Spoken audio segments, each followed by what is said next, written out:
This week's episode is in partnership with Intact Insurance, here for you and for everything you care about.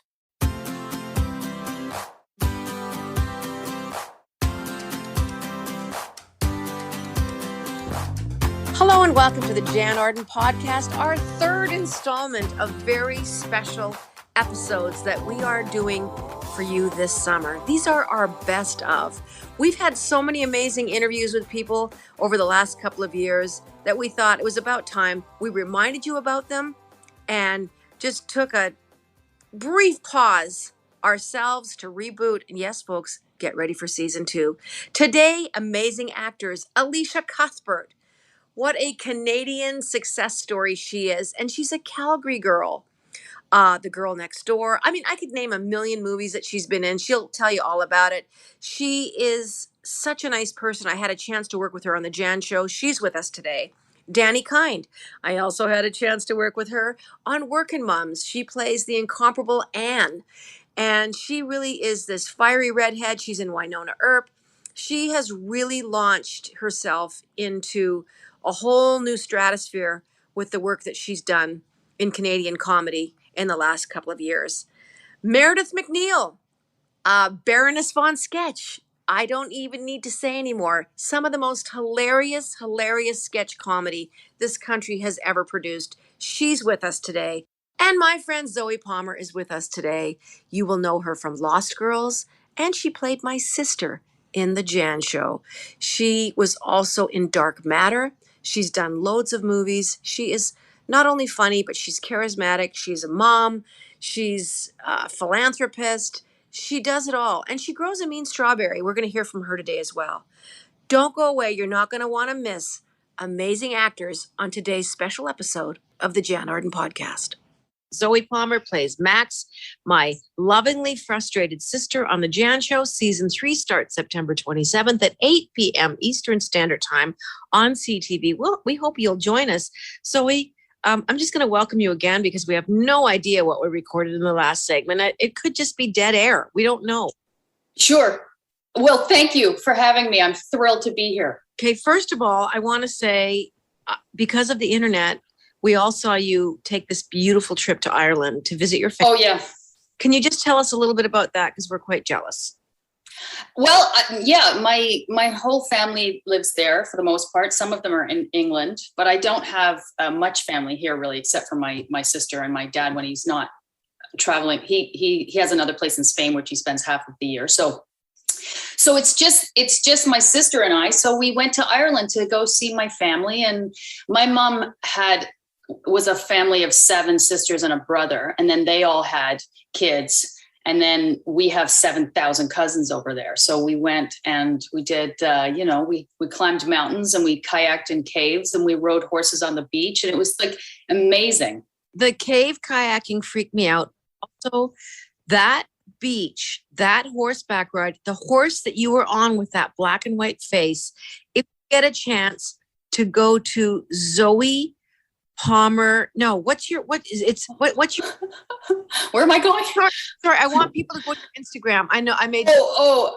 I think if you just type in Zoie Palmer, I'll come up. But I have Zoie Palmer Zeeps because people have, I got my name taken before I got my own name, so I had to add a Zeeps, which is fine because a lot of people call me Zeeps. Go and see that because it was really a magical trip, and it was really cool. Yeah. Really cool. Anyway, we did manage to film season 3 during a pandemic. Yes. And you, as always, were phenomenal. And thank you. I want to share this. I don't want to take this really dark note, but I want to talk just for quickly about professionalism and about the old entertainment adage that the show must go on. We started filming the very first day of filming. Zoie experienced something that none of us can even fathom, really. And she lost her mom.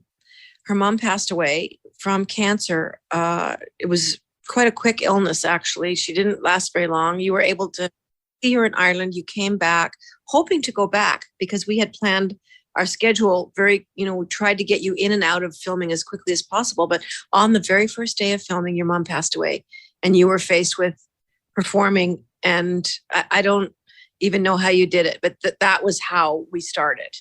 Yeah. Yeah, that's right. That is how we started. Yeah, life happens when it happens, doesn't it? And it was, yeah, I mean, it's probably one of the most surreal filming experiences I've ever had, because, especially doing a comedy, and I still don't know whether it was better, because normally I've done so much drama in my career, and I don't know what would have been better, but you have to like go on. I don't know. I mean, I think comedy is born, like really good comedy is born out of reality, right? It's born out of truth. And so I don't know. Yeah, you just gotta do it. So I would go to set, and I mean, the truth of the matter is I would shoot the show Monday to Friday and then spend the weekend like in a coma on my couch in my pajamas. Like I would go do the shoot and then go back to my apartment and kind of like fall apart for the weekend, and then come back to set Monday and kind of go again. But I said it the day that I stood on set, and I told everybody what had happened.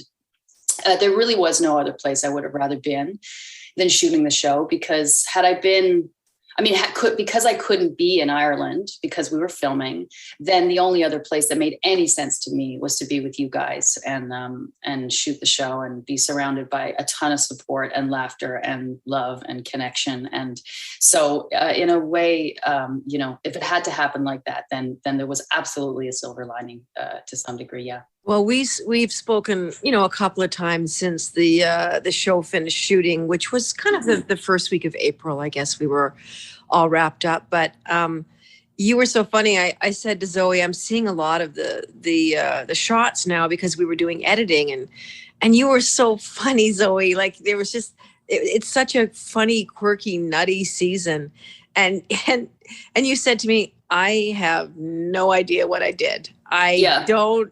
And I think you were being very earnest. I truly don't recall a lot of it. It's a bit of a blur, but I mean, I remember, but I was sort of there, not there in so many ways. Like I was so kind of in the moment when we were filming that I wasn't able to retain it in a really specific way or 3D way. I kind of have this blurry memory of what we did. So I can't wait to see it. I hear it's great.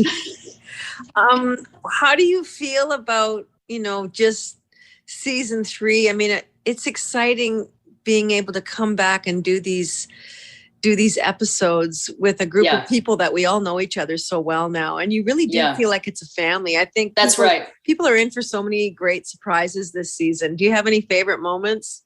I think there's so much this season. I mean, it's a really full 8 episodes. We have 2 new characters, and they bring a ton of new dynamics to the show and sort of bring new stuff from all of us. Right. And I think people are going to be really into it. It's like season 1 and 2 on fire a bit.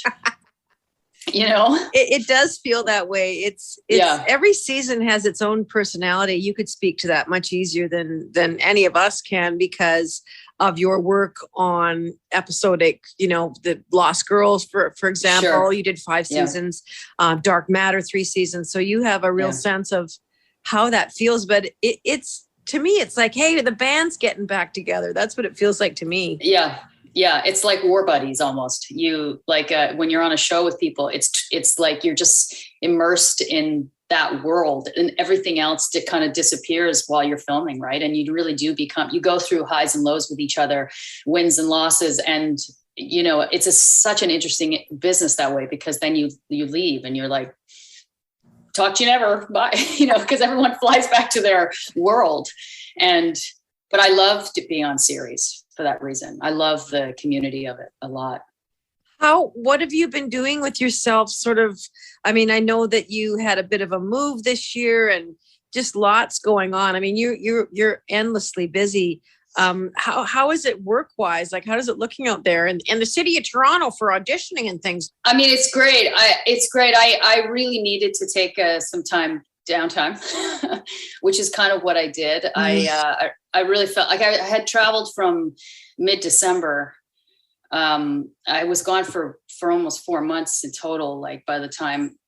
And so, 3 months, I guess. But yeah. So I really just needed to be home and kind of be here, which is what I sort of did. I put work a little bit away until I was able to kind of just get grounded and like I just didn't feel like traveling again.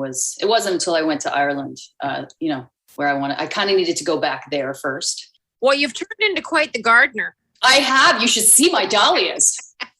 Yeah, they're really doing what dahlias do best. I'm just so thrilled to be finally kind of able to say the season is starting on the 27th. We're all slated to go the 20th, of course, Zoe, and they announced an election. I'm like, okay. I know, honestly. Not going to be good. Like, what could be going on that's so important that they need to look at that right now? Yeah, I was just thinking, I think we'll want to know who the next prime minister of this country is going to be, which will be me. Sure. It's about time.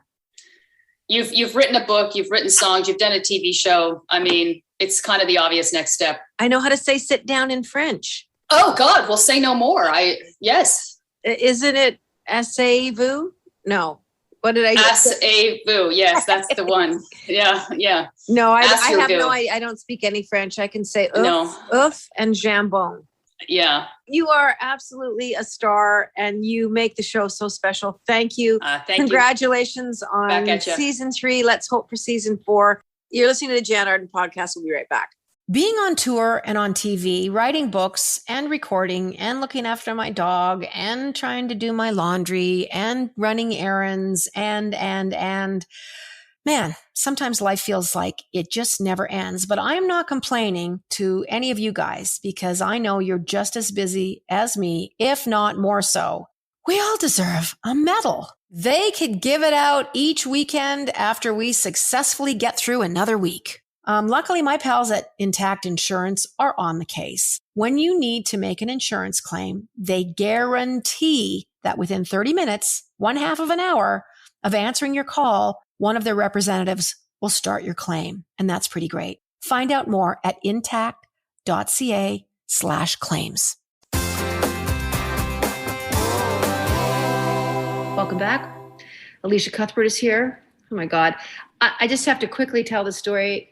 When I met you that first week, I mean, I was so excited to meet you. We had talked a few times on Instagram, kind of fired messages back and forth, especially when we found out we were Alberta girls and yada, yada, yada, kind of mutual admiration society. Oh my God, Elisha, you had me laughing so hard. And ironically, it was about the podcast that you did with Anna Faris. Yes. And we all love Anna Faris. I mean, she is such a brilliant comedic actress and funny as all get out. But you just talked about, how much fun you had. And yeah, I had so much fun, but we were laughing about the fact that like she would bring on guests talking about like relationships and their problems in relationships. I'm not a therapist, I'm an actress. For God. And here we are, like, telling people about... Let's take our first caller, and Alicia's going to help you today with your divorce. Alicia, we wanted to surprise you today, and here's our... Oh, my God. I was like, okay, here we go. But it was a blast. Her podcast is a trip. It's called Unqualified, if you want to check it out. That's right. In particular, if you want to check out Elisha Cuthbert's episode... you will truly laugh and you'll hear anyway, I'm going to leave it there. So yeah, during this whole COVID thing, people have been drinking more. And before we went on the air, you were talking, because of course I was late signing on to my Zoom screen here with you guys. You had been talking to, our engineer, Adam, just about alcohol in a time of COVID. And every single person I know, Elisha, has really stepped up their drinking game and almost without even realizing it. It's not until you put the empties out at the end of every 2 weeks that you're going, holy mother of God. Oh, it's embarrassing. I was like hiding them from the nanny. Like, God, she's going to think we're nuts. It's like, and it's not even so much of like, feeling like it's a problem. I mean, I think there's a lot of people out there that probably it has escalated to a problem. But if you're like not really a big drinker, we found ourselves every night sharing bottles of wine going, why are we doing this? And the only reason I could think of was that we were trying to recreate sort of the bar or the restaurant where we would socialize with people, and we just weren't socializing with any of our friends. It was just the two of us, and we were recreating this sort of social atmosphere. And it was like, there was no need to be doing that every single night. It was like hilarious. But I'll tell you, it was really funny. I had to get over this other, and I talked to Dax Shepard, actually, who's sober as well. Yes. We kind of talked about this too, and he said it's actually very common, because I thought I was just nuts. Was that when I had my daughter, after I gave birth to my daughter, and I was finally finished with breastfeeding after 9 months. So it was 9 months of carrying and 9 months of breastfeeding. I was completely sober, obviously, and pretty much all about her and that, and less about myself, and more just about kind of doing all of those things as mothers do. I found myself, after that breastfeeding situation, I would put her to bed and instantly have to have like a night drink, like a wine or a something, because it was like, I created this thing where it was like me time, where it was like something adult that I could do that had nothing to do with being a mom. And it was sort of trying to maybe recreate who I was before I had her, and not in a bad way. I mean, I sort of dissected this after the fact, but it was, cause I was like, why am I doing this? Why am I having a glass of wine every night at like 7, as soon as I put her down at 7:30, I'm like, I have to like go downstairs and have a glass of wine. Who is that? That's not me. And I started to realize, I think it was like a part of me trying to find the old Elisha, my like life before. Yeah, my old self. And then at one point I had to realize, it was like, that girl's gone, and there's a new version of yourself that you should embrace and be happy with. Not that I don't drink, but I just felt like I had to I started seeing this pattern, which is really interesting. And I think COVID has done that too. We're trying to find the people we were prior to this virus. We're trying to replicate the social aspect that we used to have. But I commend you, and I think it's so amazing, and what a great time to be sober and not have to go through all that. Well, listen, I was with you on this. There's so much of what you just said that I can relate to, Elisha, because you're talking about putting your daughter down.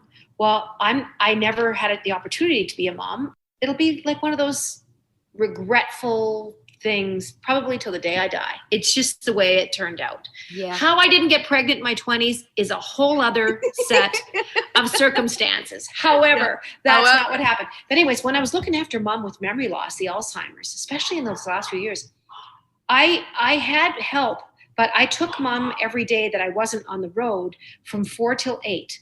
So hence my book that I wrote called Feeding My Mother, because it was about these hours and the time that I spent with her that was so difficult and just so frustrating. Yes. But gosh, as soon as I walked mom back over to her night staff, because mom and dad's house were 100 yards from my place out here in Springbank. That's right. I had that bottle of wine open faster than you can say. Isn't that wild?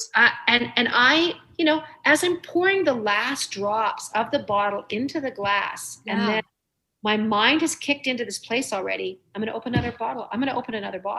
Because now you're drunk. I'm texting and I'm, anyway, my relationship was in shambles at the time, but it was this thing. But I did get to a point where I'm like, I can't do this and function, do my work.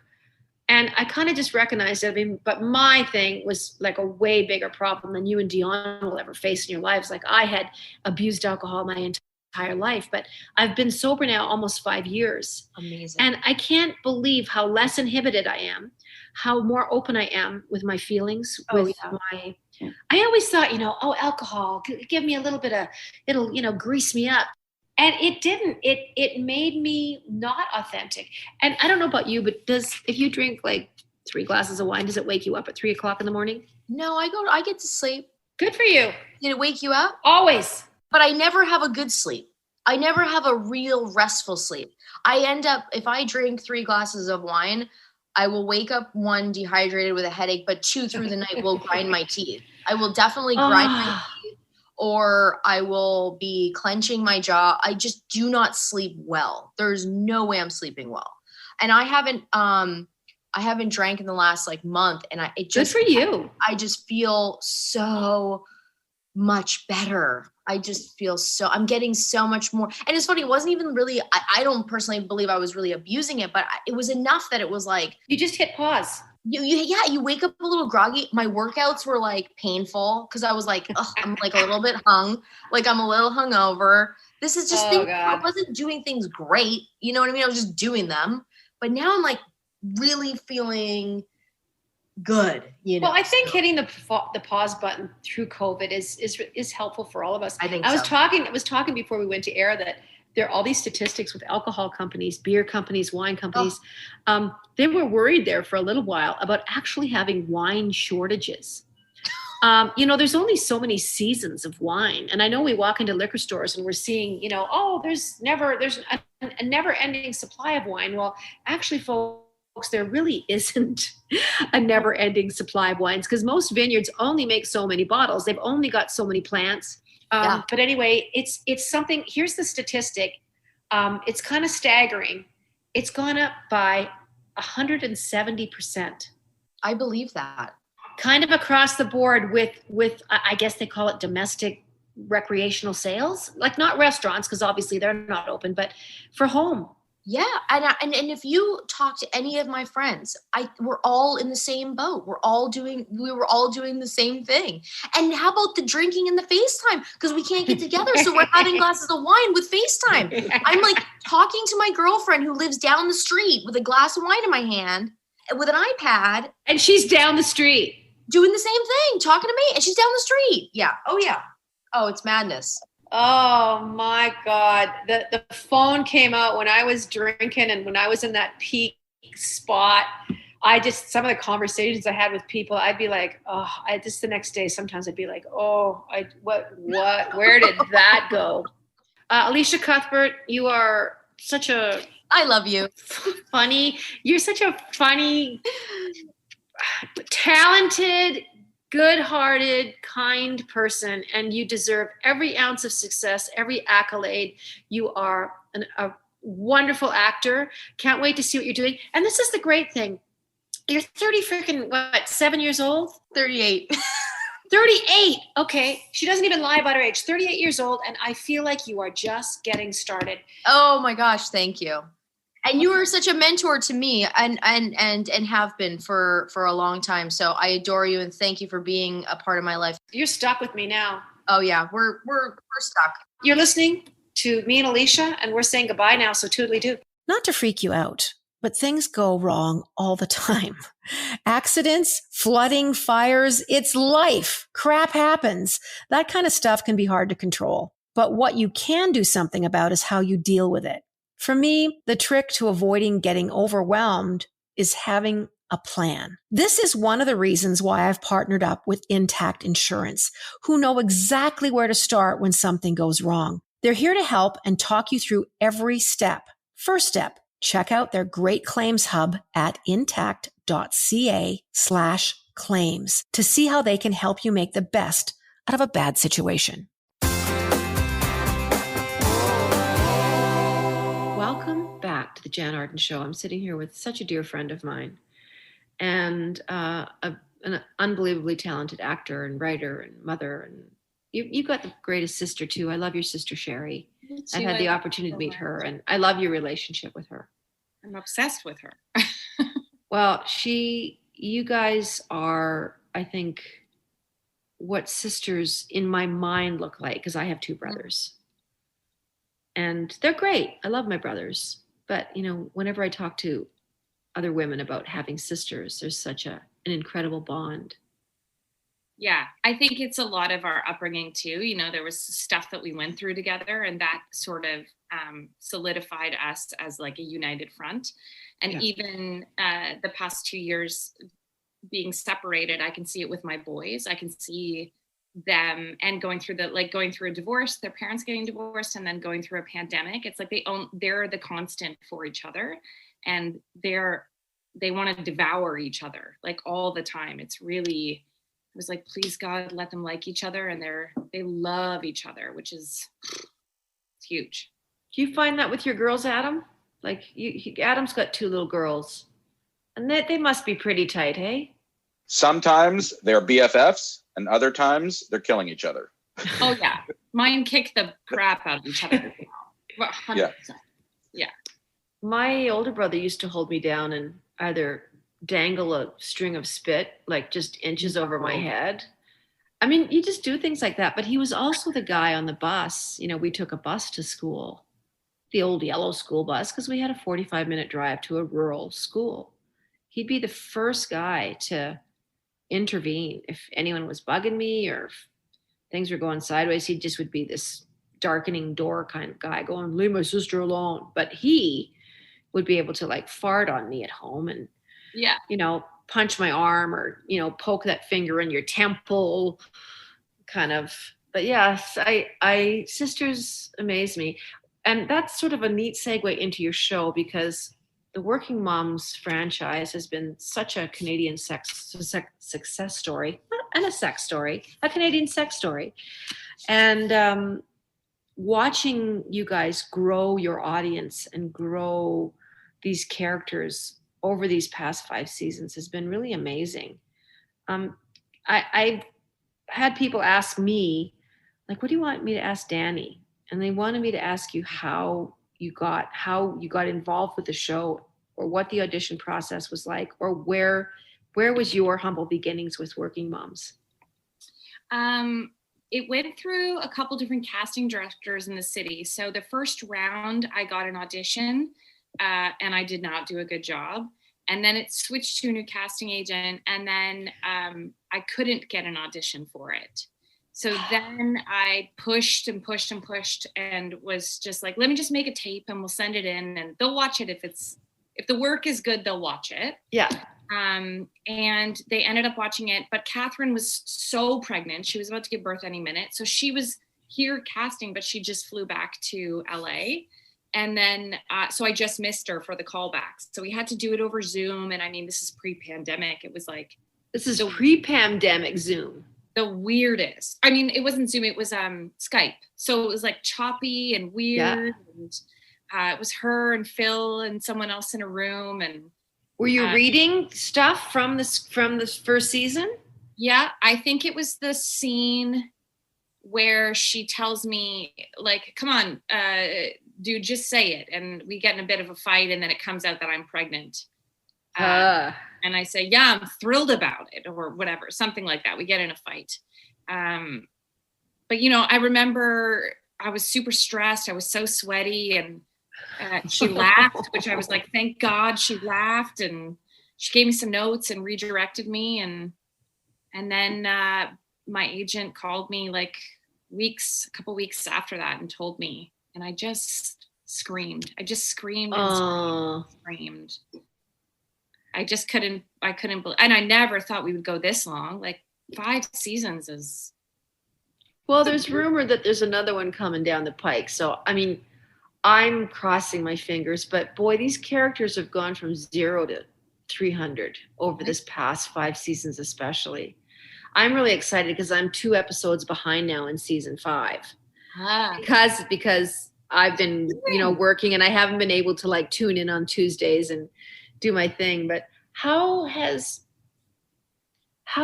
being in Working Moms and obviously the Netflix phenomenon really changed the trajectory of the series? It put you in front of countries from all over the world. You guys were getting accolades from other actors. I think there was so many people that weighed in and said, I'm watching Working Moms. It's amazing. How has it changed your life? I know that's a really basic question, but obviously, you know, having that moment of being super excited about the audition, getting the part, and now here we are 5 years later. Like what shifted for you? I mean, like simple things like financially, as an actor, you're never stable, and when you're building your career, I think every actor just gains a whole bunch of debt for years because you're just trying to like buy headshots and classes and blah blah blah. So those first 2 years, I was able to like pay off my debt, and we were like a family of 4 living in a small apartment. And but you like, and I'm curious about this with you too, being a musician. The star system in Canada is kind of non-existent. It's non-existent. So my actual life hasn't changed at all, really. But I've been with you and people have come up to you. Like I'm sitting there having my coffee and nobody comes up to me. But no, it's the best. And I just sort of sit back and lean into my bench and sip my coffee and you'll have like a really excited person going, I love the show and I watch the show. That's got to be a shift for you to have that recognition. And even in Canada, it does happen. I'm not saying that we have, Jennifer Aniston here. And it's getting better because we do want to mimic that system in the United States. Yeah. All the award shows. I remember when they started doing red carpets here at the Junos. They never did it historically for years and years and years. It wasn't part of the Juno narrative, like it or the CSAs. It wasn't. Like if you look back even like 15 years ago, maybe not in the last 10, but there was no red carpet. It was just you showed up, got out of your truck, and went into the thing. And now, I remember when they started doing red carpets, I'm thinking, oh God, no, we have to go down there and stand there and have our pictures taken. And I refused for a long time. I finally, Bruce Allen, my manager, said, can you just stand there for a picture? Damn it. Yeah. And you kind of just go, okay, I guess this is part of it now. Yeah. I think the biggest difference with the star system is in the States. I think when you get somewhere in your career, they want to nurture it and they want to work with you and like, what else can we make with you? And let's collaborate. And in Canada, there's none of that. It's just you work a job and then you're unemployed and you try to audition for another job. That's how it feels anyways. What would you have change? What would you like to see change within that kind of plot of having a successful show? Are you talking about like a branding situation, sort of like being able to take a Dani kind brand or do ads with the Bay or a product endorsement, or what do you mean more by that? Like more collaboration, like networks. I feel like networks or production companies pick people up in the States. Like, yes, hey, Seth Rogen, you're amazing. What can we make with you? Let's pair you with a good team and let's see if we can get another movie out of you or something like that. Yes. I don't think there's any of that here. No, I think that the word that really just smashed into my forehead was collaboration. Yeah. And to find that strength. I often really love seeing musical collaborations too in the States, I remember when Trio came out when I was in my 20s with Dolly Parton, Linda Ronstadt, and Emmylou Harris. Here's three women that are a force to be reckoned with, period. And then they did this record. And along that kind of way of thinking, Dolly Parton, Lily Tomlin, and Jane Fonda doing 9 to 5. These are women from very different worlds. Lily being a comedian, Jane being, this actress that is, what do they call her? Hanoi Jane. I mean, she was such a, can I say disturber? And Dolly in the music world. And it was but is that kind of what you mean? Like putting people together. You've been listening to Dani Kind and I have a conversation. We thank you for listening. I love you dearly and we'll see you soon. Welcome back. It's Jann Arden. I'm here with Meredith McNeill, who has taken media training. I've taken media training. You'll probably be able to tell because the producer told me not to swear, not to say the word. So no. Wow. Okay. Well, there's if you guys are hearing beeps, you know that this is going really, really well. Media training. On the break a little bit, we were talking about social media and how Meredith McNeill avoids social media because why, Meredith? It's hard for even me to look at because I feel like for my job as a writer and a creator, I want to live in the world where I'm communicating about things that matter to me. With real people. And then there are several platforms for me to do it. And I panic and I don't know how. And as I was saying earlier to you, I have such an appreciation and value people and women like you that use it. And it empowers me, but it also terrifies me at the same time. And I think what I want to ask you is, do you care? How do you not care? What was your journey to not caring? I absolutely don't care. I love that. I don't think this would be a lie if I said I didn't, there hasn't been some point in my life where I absolutely feel crushed about criticisms, about music and stuff. And then I just thought, oh my God, this is about me liking what I'm doing. And then you suddenly realize, as social media took hold, that, this last 6-7 years, especially, that people, you're not going to please them all the time, Meredith. You're just not going to, even the most benign statement, you're going to have someone who opposes it. Oh, you love bunnies. Well, great. Because they're stupid and they're violent and they bit my 3-year-old. So there, lady. I mean, seriously, you cannot win. So I do tell people to F off. Do you find the conversations are more intelligent online? Like, are you kidding me? An intelligent online conversation? Well, not in 230, letter increments. No. I think you hurl the wittiest insults you can, and then you just stand back and watch the fallout. Okay. Now I find this intriguing. So someone like me, I'm enjoying what you're saying on social media. It's really helpful to me. I'm loving it. But most of the time I wouldn't comment on it. I would just have that as a takeaway, right? So here you are in a ring, and what you're getting back, if what I'm hearing correctly, is ridiculous. It's vitriol. So for you, are you like, well, I know there's people that I'm starting a conversation with that I am helping. I'm not hearing. So that's what you're like. So this is good. Even though 90%, I'm making this up, you'll have to correct me, is all like just ridiculous poo being thrown at you. It is, but then you're supported. Most of it is, I think, spam accounts. Most of it is people, and I make this generalization of people, living somewhere with a parent, eating cheesies and doing video games all day, that literally are looking for celebrity people to interact with, to get a rise out of them. So there's a great majority of that. If you go in, I always click onto their profiles to see who's saying this to me. What can I glean from their little tiny bio that they may or may not have? Do they have a picture? Is it of another celebrity? Is it of a truck? Is it of a rebel flag? Is it of Donald Trump? Right. Is it of Make Canada Great Again? Like, then I know who I'm dealing with. And I usually immediately block them, but not before I send some kind of that makes me laugh hysterically in the privacy of my own home. And then I wait and see what my supporters do. And usually it's so funny and so enjoyable. Twitter, I love. Right. I love how it works. I love the interactions, but it's also really positive, Meredith. Like it is shameless self-promotion. Anything that I do, any project, any record, any book, I'm in there putting pictures on. I am a shameless self-promoter. But that shouldn't be, for sure. I don't feel shame should be attached to that. You can tell someone's been in therapy in their mid-40s. No, I need help, and this is free. I feel like this is so for free. Me, learning about your content on social media is helpful. So it is promotion, but it's needed. I mean, obviously there's some stuff that you're like, it's not for you. But in general, I don't have a problem with people promoting their product, because a lot of the time now that's where I hear about it.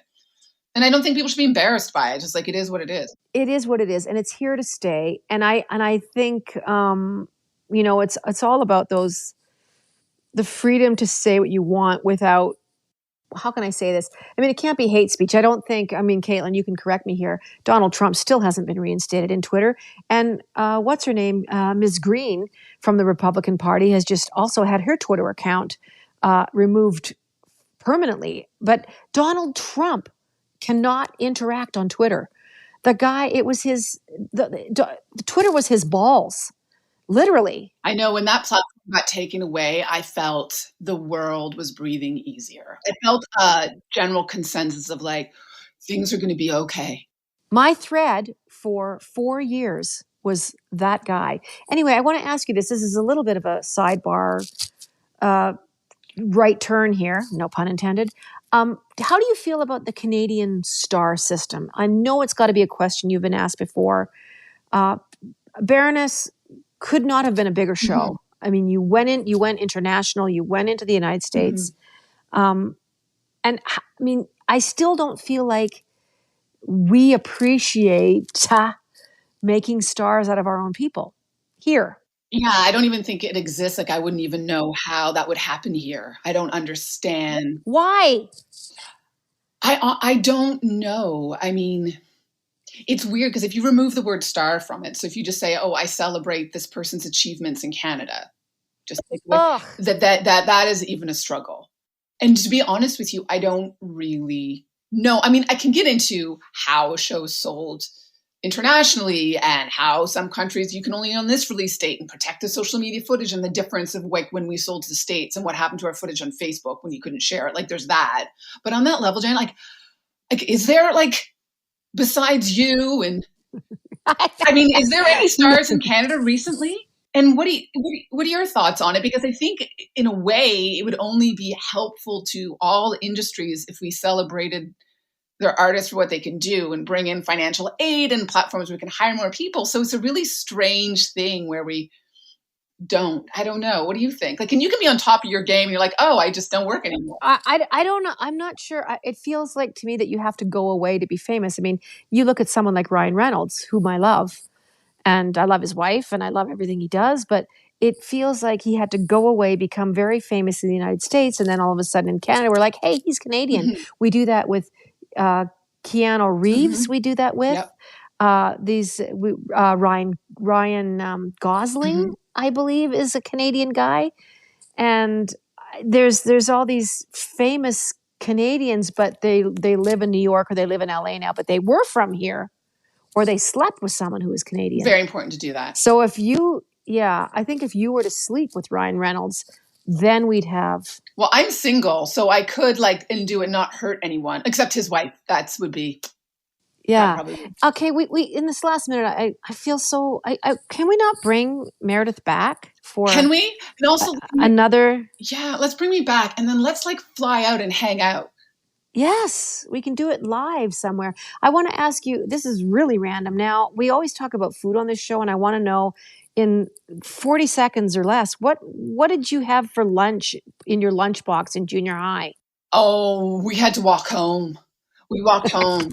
And then sometimes if we didn't have sometimes I had 50 cents, I'd get a warm cookie and I would hold on to it. It was so good. Damn it. I used to run home down Clarence Street and sometimes it would be a can. Did you have this where it was like a can of mushroom soup with rice mixed in? Who did that? Your mother?